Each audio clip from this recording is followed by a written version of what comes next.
7 de outubro de 2025 e eu hoje vou receber a Flávia Siqueira, que coordena essa obra, Os Direitos dos Pacientes no Brasil, uma proposta legislativa, ela que também escreve na obra, que tem como propósito, olha só, a Flávia já está aqui comigo, meu Deus, não deu nem tempo. Ei, Flávia, bom dia! A Flávia tem como... Peraí, deixa eu já te aceitar aqui. Olha só. A obra surge como uma resposta à carência normativa no que se refere à proteção dos direitos dos pacientes no Brasil. O objetivo central deste projeto consiste na elaboração de uma proposta de projeto de lei que estabeleça diretrizes claras e eficazes para garantir e proteger os direitos dos pacientes em território nacional. Flávia, você não está pelo computador, não. De tudo nesse lançamento para quem nos ouve ao vivo ou em reprise no Spotify, na Amazon, na Martins Fontes. Na Flávia, bom dia. Oi, bom dia, tudo bem? Eu tô ótimo e você? Tô bem É um também, tô prazer ótima. lhe receber aqui. Você que é uma acadêmica em profundidade, é assessora de ministro do STF, você desenvolveu um trabalho maravilhoso à frente dessa obra, Os Direitos dos Pacientes no Brasil, que eu já indiquei aqui qual seria o propósito dela. Mas, Flávia, obrigado por estar aqui conosco. Eu que agradeço. E foi um projeto feito a muitas e muitas mãos. Eu fui só, talvez, a idealizadora junto com alguns colegas, mas foram muitas pessoas envolvidas, todas elas essenciais, né, para a gente chegar nessa obra final. Com Obrigada pelo certeza. convite, Léo. O prazer e a honra são todos nossos. Eu que agradeço a sua disponibilidade e tempo de estar aqui conosco. Agora, Flávia, me conta, da onde surgiu a ideia? Por que olhar para os direitos dos pacientes no Brasil? É uma situação própria que aconteceu ou não? Na sua atuação profissional, você tem visto essas lacunas? Como foi a ideia em torno de escrever uma obra como essa? Então, eu me dedico já há muitos anos, eu vou arriscar dizer há mais de uma década, me dedico ao estudo do direito penal da medicina, que é uma coisa que poucas pessoas fazem ainda, né? Sim, Apesar de ser, eu fui estudar, né, no mestrado, no doutorado lá na Alemanha, e lá já é uma cadeira consolidada, né, há muito tempo. E aqui eu acho que a gente ainda está começando a tratar de aspectos mais específicos, né, dessa relação entre o direito penal e a medicina. E sempre me incomodou muito, não só o hiato legislativo que a gente vive, porque eu acho que perfeito. nos últimos 10, 20 anos, em muitos países, a gente viveu um movimento mesmo de regulamentação dos direitos dos pacientes.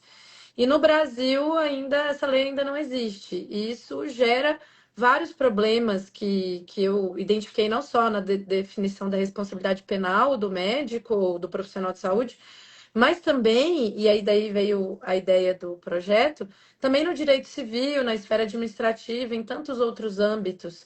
Então, de fato, falta regras claras e uma consagração clara dos direitos dos pacientes. A gente extrai a maior parte desses direitos dos direitos humanos, dos direitos fundamentais, de uma forma um pouco mais abstrata. Então, falta concretude.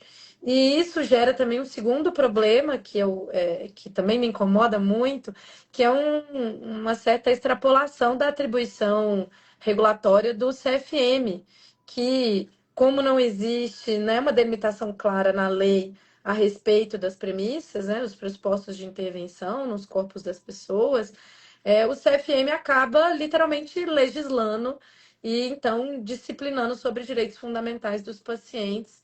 E por isso, então, me parece que falta no Brasil um projeto de lei, na verdade, uma lei que trate sobre isso. Projetos de lei existem, existe um projeto de lei até avançado que foi aprovado na Câmara dos Deputados, mas a ideia seria contribuir para esse debate, contribuir para o fortalecimento dos direitos dos pacientes no Brasil e para se dar alguma clareza, né, a respeito das. Porque isso gera insegurança jurídica para todo mundo, né, Léo? Não é Todo só mundo, com para certeza. os pacientes, é para os médicos que estão muitas das vezes em situações em que eles precisam tomar decisões e agir e não existe nenhuma clareza a respeito das consequências que podem advir das suas atitudes, né? Então seria uma tentativa de contribuir para esse debate. Ô Flávio, maravilhoso ouvir isso, porque o que você está trazendo é uma segurança jurídica, é um acréscimo à nossa legislação, e isso com certeza há de ser muito bem recebido. Agora, antes da gente falar da divisão interna da obra, de como você convidou os autores, eu gostaria que você apontasse para a gente, o advogado leigo, o operador do direito que está ali, sem muito saber por onde caminhar, quais são, então, os principais problemas? Não vamos falar da divisão do livro em seções ainda. Léo, se eu pudesse destacar aqui de cabeça, os principais problemas são esses, que tem o maior número de lacunas ou problemas chegando ao judiciário. O que a sua experiência nos aponta? Olha, eu diria que hoje um dos temas que está mais em discussão, que tem a ver aí talvez não só com o hiato legislativo, mas com a existência de um dispositivo de lei que é contraditório ou ultrapassado, né, o antigo, é a questão da recusa de tratamento, do direito do paciente de recusar tratamentos. Que isso é Sim, algo que a nível internacional, né, de direitos humanos, isso é uma coisa quase que óbvia, né?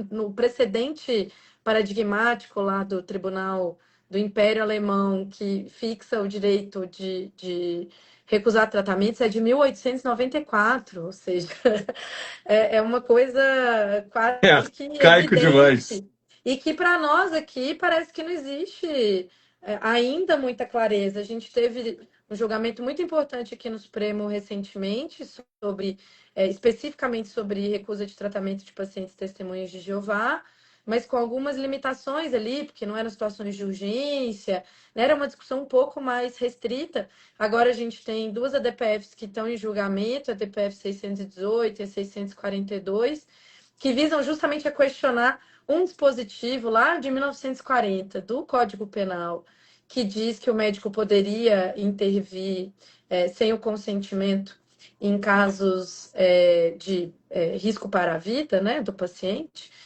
que é o 146, parágrafo 3º, que é a base para muitas das resoluções do Conselho Federal de Medicina, que também estão sendo impugnadas aqui no Supremo Tribunal Federal, que vão limitar o direito de recusa ou o direito do paciente de decidir sobre o próprio corpo. Então, assim, é uma questão que pode parecer óbvia, Não é? fora, né, daqui, mas definitivamente não é. Então, existe ainda uma falta de clareza a respeito do. Porque o médico é que ele está num risco criminal grande, né? Se ele deixa de eventualmente realizar uma intervenção, ele pode responder por omissão, né? Por um homicídio, uma lesão corporal por omissão, por uma omissão de socorro. Se ele atua, ele pode eventualmente responder por constrangimento ilegal, por lesão corporal. Então, assim, qualquer coisa que for realizada ali, existe um risco. Então, eu acho que esse é um tema importante, assim, de recusa de tratamento e que ainda não está solucionado do jeito que deveria estar. A gente tem também várias outras questões, por exemplo, das diretivas antecipadas de vontade, existe ainda uma falta de consciência sobre a própria nomenclatura, né? O CFM emprega uma nomenclatura, outros autores, por exemplo, acho que a maior estudiosa do tema do testamento vital, né, no Brasil, é a Luciana Dadalto, que até é autora recorrente aí da editora Foco, e ela vai empregar uma outra nomenclatura, né? Então, assim, eu acho que são vários e vários temas que perpassam tantas searas da responsabilidade de profissionais de saúde e para mim tudo começa com respeito à autonomia, direito de recusa de tratamento, e depois a gente pode ir afunilando até chegar em vários outros aspectos. São aspectos muito sensíveis. É uma Sim. discussão que, sim, vem de longos anos. E o que eu sempre destaco, né, uma coisa natural, longe até da interpretação jurídica. Uma coisa é o mundo das ideias, outra coisa é o mundo fático. Um paciente que chega no hospital e o médico se depara com aquela situação, meu Deus, isso é um dilema quase que existencial, né? Porque a gente Uhum. sabe do cuidado da religião, a gente sabe do respeito que a gente precisa ter por isso, mas a gente também precisa entender o médico que fez um juramento, que está ali prestando um serviço, enfim, os desdobramentos são muito grandes.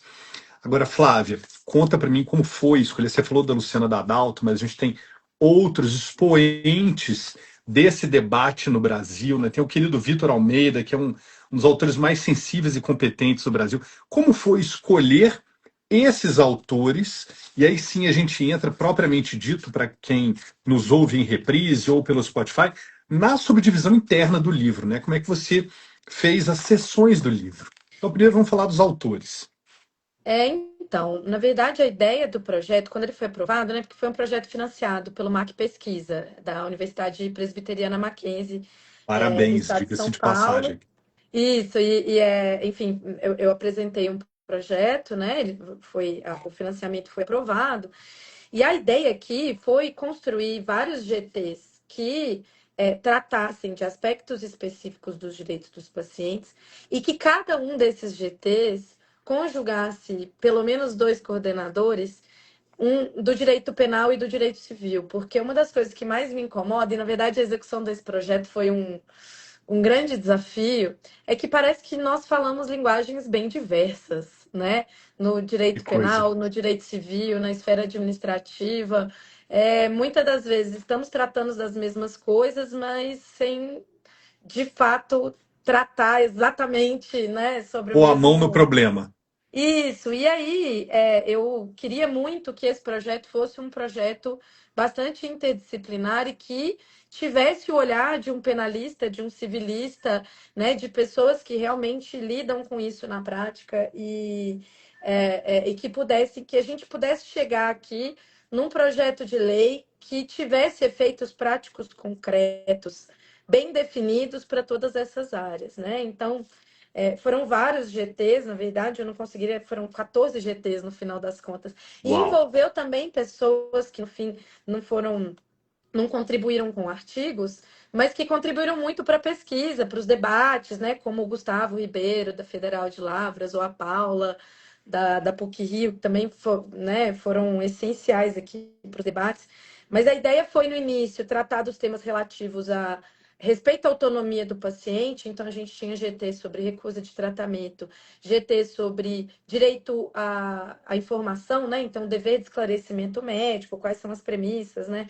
Do dever de esclarecimento médico, algumas peculiaridades ali do consentimento e do direito de recusa, como quando o paciente é criança e adolescente, quando o paciente é pessoa com deficiência, quando o paciente enfim, está num outro tipo de situação de vulnerabilidade, contextos específicos como as violências obstétricas ou intervenções obstétricas, outros tipos de vulnerabilidades, enfim. E aí, para cada um desses temas, desses 14 GTs, que depois eu posso até nomear um por um aqui. Mas para cada um deles eu fui pensando quem é a pessoa que mais entende sobre isso no Brasil. E Que aí e incrível. coloquei para coordenar. Então o Vitor foi um deles, o Igor, a Mascarenhas. Luciana, né, o Gustavo, a Paula, e aí eu estou mencionando os representantes do direito civil. Mas no direito penal, a Janice Santin, que é a maior autoridade que a gente tem no direito penal sobre o dever de esclarecimento, a Isabelle Casa, que escreve uma tese na Alemanha sobre direito das crianças e adolescentes, então consentimento por representação, o Hugo Soares, que é também um penalista, assim, uma das pessoas mais inteligentes que eu já conheci na vida, para tratar sobre sigilo médico. Então, assim, a gente foi. É ruim falar assim, porque a gente acaba esquecendo, né, de algumas pessoas, mas eu fui pensando, dividindo os temas, esses 14 temas, e pensando Quem quem que poderia eu ser, né? conhecia que né, entendia muito sobre o assunto. E aí fizemos várias reuniões, vários encontros para tentar chegar num ponto comum, e eu confesso que o ponto comum não existe. Ai, Mas que a ótimo. gente. Ô Flávio, e deixa eu fazer uma pergunta para o operador do direito.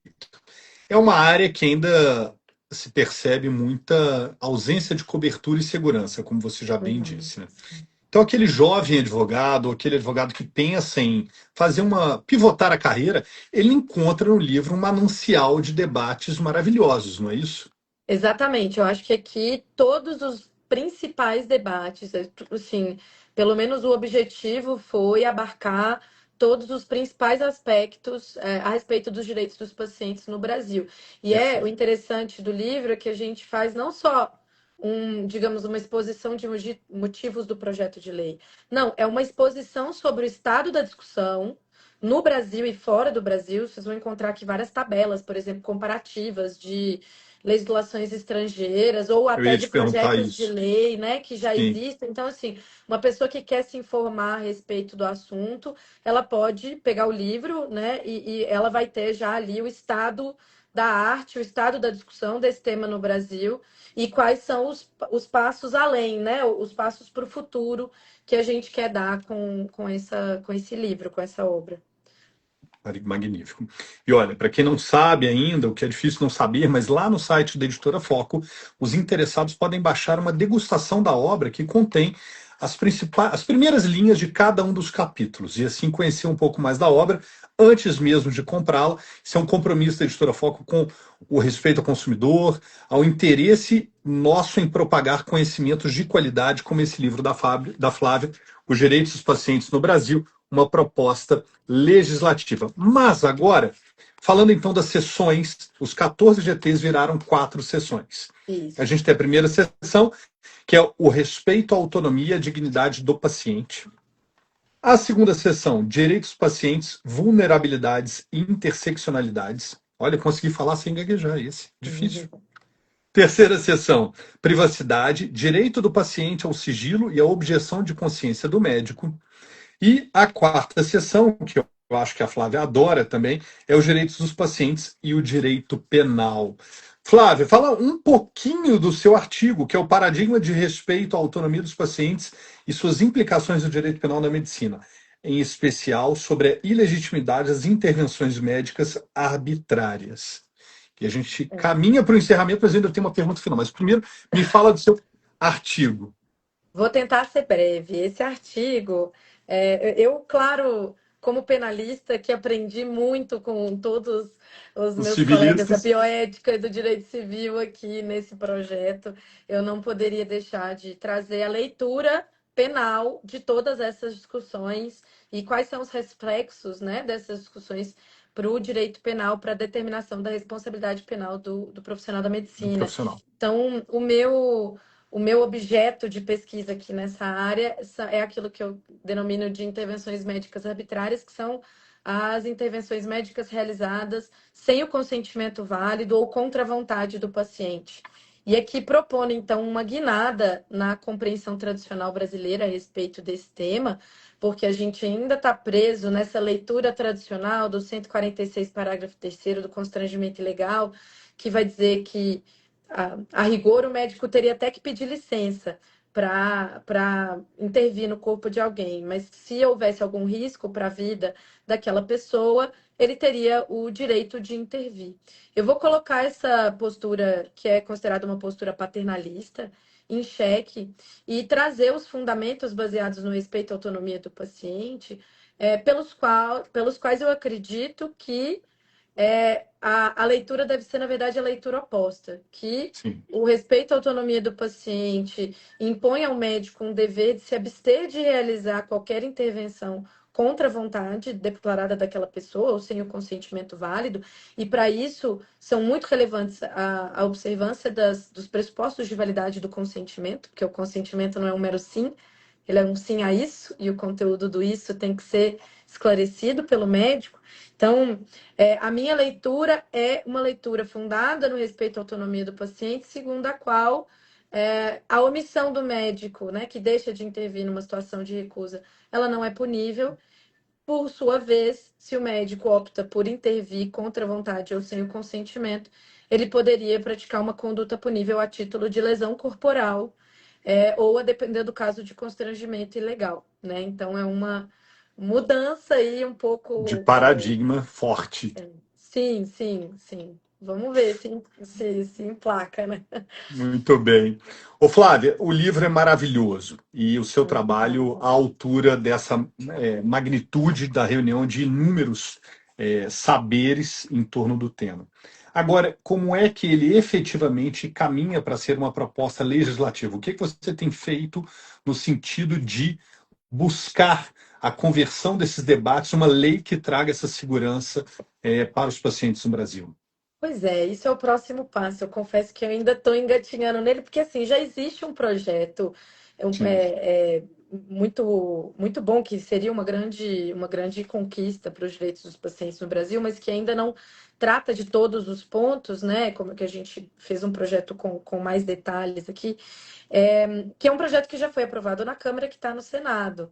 Então, agora que saiu o livro, eu estava até, inclusive, conversando com um grande amigo que trabalha no Congresso, né, que trabalha na Câmara dos Deputados hoje, para ver como que a gente poderia diligenciar para que isso realmente chegue nas mãos de algum, né, de algum senador ou de algum deputado, para que isso possa contribuir, na verdade, porque o meu objetivo é contribuir para o projeto que já existe, porque já Sim. existe um projeto Dois, avançado. né?